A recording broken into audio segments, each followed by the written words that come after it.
Muy buenas, voy a intentar explicar la épica en el menor tiempo posible. Lo primero que hay que explicar en la introducción es que la épica, la epopeya, es un hecho universal que siempre ha estado en todas las culturas y no solamente desde la Edad Media en sí, desde el siglo XII o XIII, sino que ya mucho antes, desde los visigodos.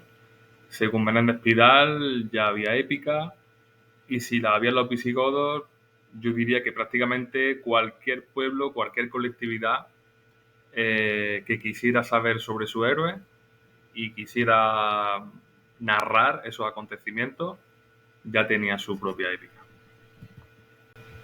En cuanto al contexto sociológico, obviamente estamos en la Edad Media, épica medieval, una época en la que la población, el pueblo, quería saber lo que estaba ocurriendo, lo que sus héroes estaban haciendo, como el Cid, que el Cid existió como personaje histórico. Perdón, y en esta época la única manera de saber esto era a través de los cantares de gesta, de lo que los juglares transmitían al pueblo. De ahí la definición de épica y de cantares de gesta. Primero, épica. La épica sería,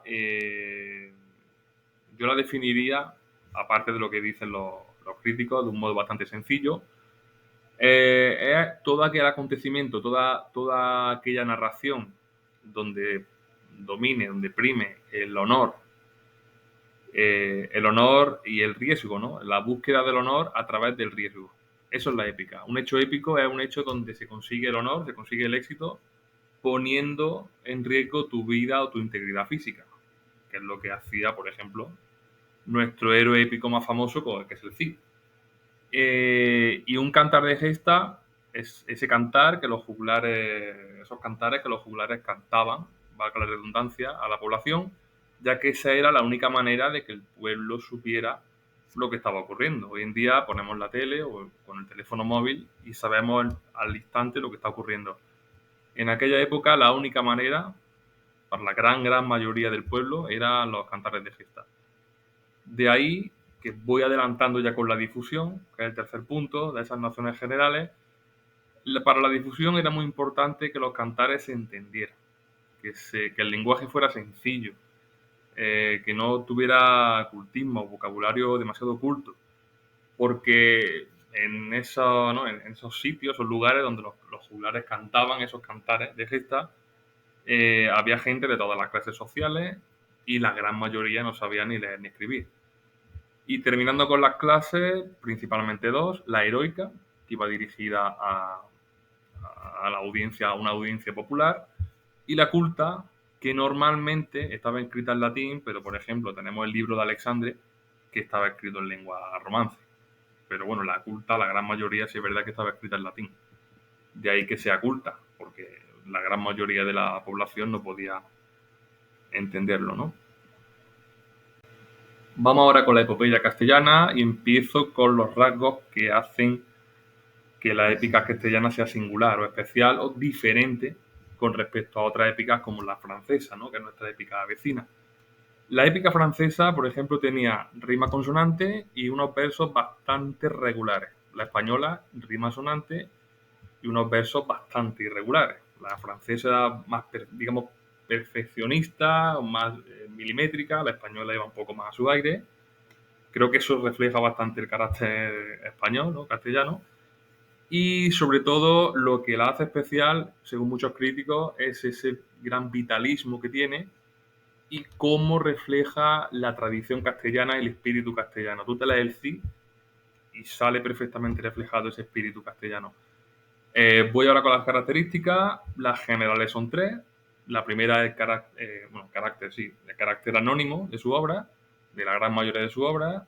El realismo o historicidad, que es lo que convierte la obra en una obra de gran valor arqueológico, porque podemos saber mucho sobre la historia de Castilla y posteriormente de España, leyendo o incluso escuchando esos cantares de gesta. Características, ahí me dejo uno, la tradicionalidad, es decir, lo que he dicho antes, ¿no? Lo que convierte a la obra en especial es esa capacidad de transmitir la tradición castellana. Características formales, también como he dicho antes, rima sonante, sería la primera. metro muy irregular, o mucho más irregular que otras épicas, como la francesa, y el empleo de fórmulas orales. En primer lugar, los epítetos, clichés, como oh buen campeador, y sobre todo esas fórmulas de la voz narradora, como oh Dios, qué buen vasallo, si hubiese buen señor, ¿no? Acababa una tirada y el juglar decía, oh, qué buen vasallo, si hubiese, ¿no? Si tuviera un buen rey, un buen señor. Y acabo con el Cid, bueno, con el cantar de mi Cid. El Cid, como he dicho antes, existió como figura histórica, el Cid existió, el Cid histórico, vivió a finales del siglo XI aproximadamente y ya era importante en aquella época, es decir, el pueblo lo conocía y el pueblo obviamente quería saber lo que estaba haciendo este hombre, ¿no? El Cid. Y por supuesto existió, es verdad que no, quizás no existió como nosotros entendemos, ya que, bueno, él era un poco mercenario, él luchaba también con los árabes, según le convenía, es decir, no es una figura como la que nos quieren vender hoy en día los patriotas, ¿no? Del Cid, que es caballero perfecto castellano, pero sí es verdad que reflejaba la mayoría de valores castellanos de la época.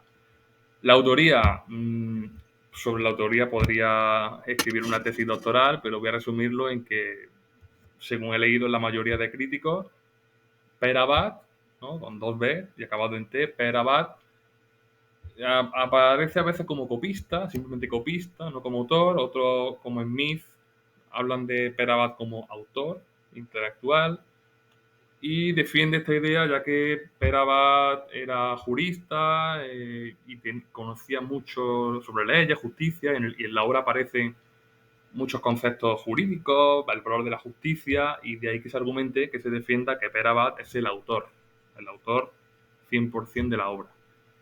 La estructura externa, muy fácil. Son tres cantares, el del destierro, el de las bodas y el de la afrenta de Corpes. Primero destierran al Cid. El Cid tiene que ir recuperando su honra poco a poco, lo va consiguiendo. La hija se casa, ahí vuelve a perder la honra, pero en este caso la honra personal.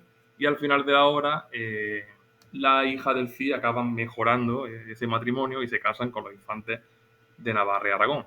Un resumen muy, muy, muy resumido y muy simplista, pero bueno, no tengo mucho tiempo para más. La estructura interna, tenemos que hablar sobre todo de que la obra es una constante, una evolución constante del Cid, esa recuperación de la honra, del honor y de la honra.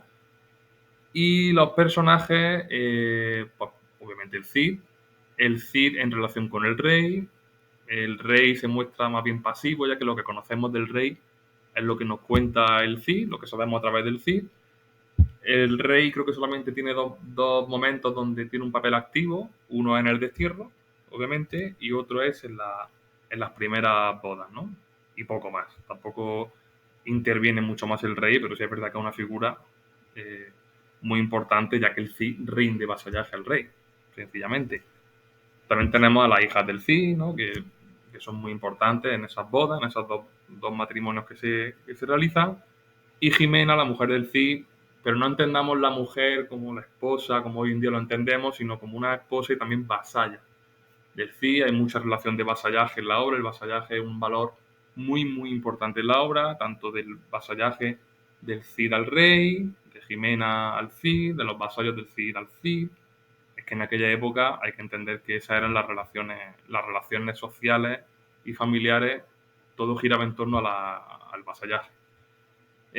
Todo el tema de besar la mano, hincar la rodilla, etcétera. Y bueno, poco más. Sobre el valor histórico y nacional, obviamente la obra tiene un gran valor histórico por su realismo y por su historicidad. Es una obra con un gran valor, digamos, arqueológico.